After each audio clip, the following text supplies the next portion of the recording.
Call the member for Forrest. Thank you, Mr Deputy Speaker. And you know that I'm one of the I think I'm the only dairy farmer from a rural and regional area in this chamber, and I'm very, very proud to represent my part of the world, and I'm very proud of being an actual active dairy farmer. And for those opposite to understand rural and regional, how about you live and walk a mile in my shoes as a dairy farmer for a start, before you start making comments about what leadership really is. And I want to talk about how proud I am of what we've done as a government in this space. But I would take you back to what, when I look at the simple things that matter most, and I look at something that the previous government did, one of the first things that the then Minister for Education, Julia Gillard, did as part of the Labor government was make significant changes to youth allowance. And any genuine rural and regional member in this place understands how important access to youth allowance and support for young people who have no choice but to leave their small rural and regional community to go away to study, how important youth allowance is to them. But the Labor government at the time made significant changes to youth allowance, which meant that young people in my part of the world could not get youth allowance at all.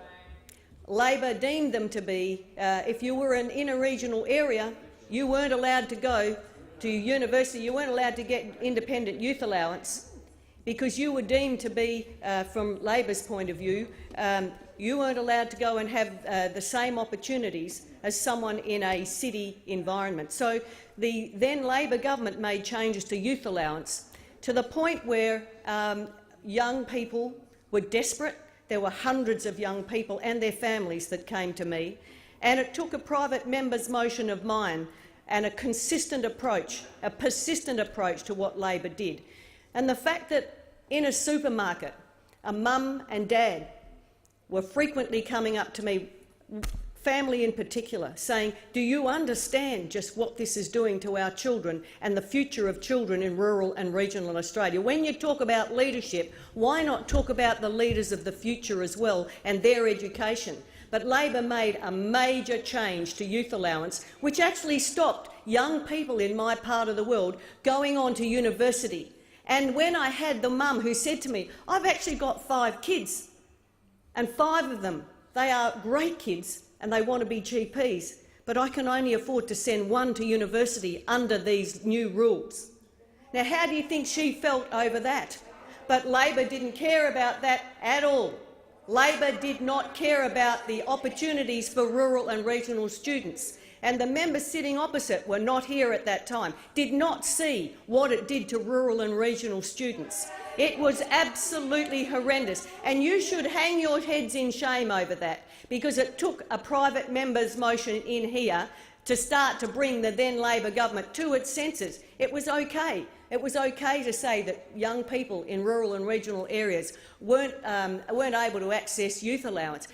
Obviously, you in rural and regional areas don't understand how critical this is, and we've made significant changes that have allowed increased numbers of young people to actually pursue their dreams and go on to university and then to come back to regional areas in time. And I'm very proud of that. But the damage that was done, the young people who actually changed, the young people who said to me, I'm not even saying to my mum and dad or my teachers that I actually want to go on to university because I know they can't afford it.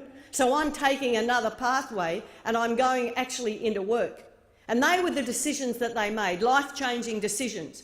And that's what leadership actually is about here when we make good decisions about young people, especially their education. And I also want to talk briefly about our investment in mobile black spot towers. When an anaesthetist who lives in Ferguson Valley had to park his car on a hill to be able to get calls when he was on call from the local hospital, you know there's a problem. But of course Labor didn't invest $1 in mobile black spots, and we have.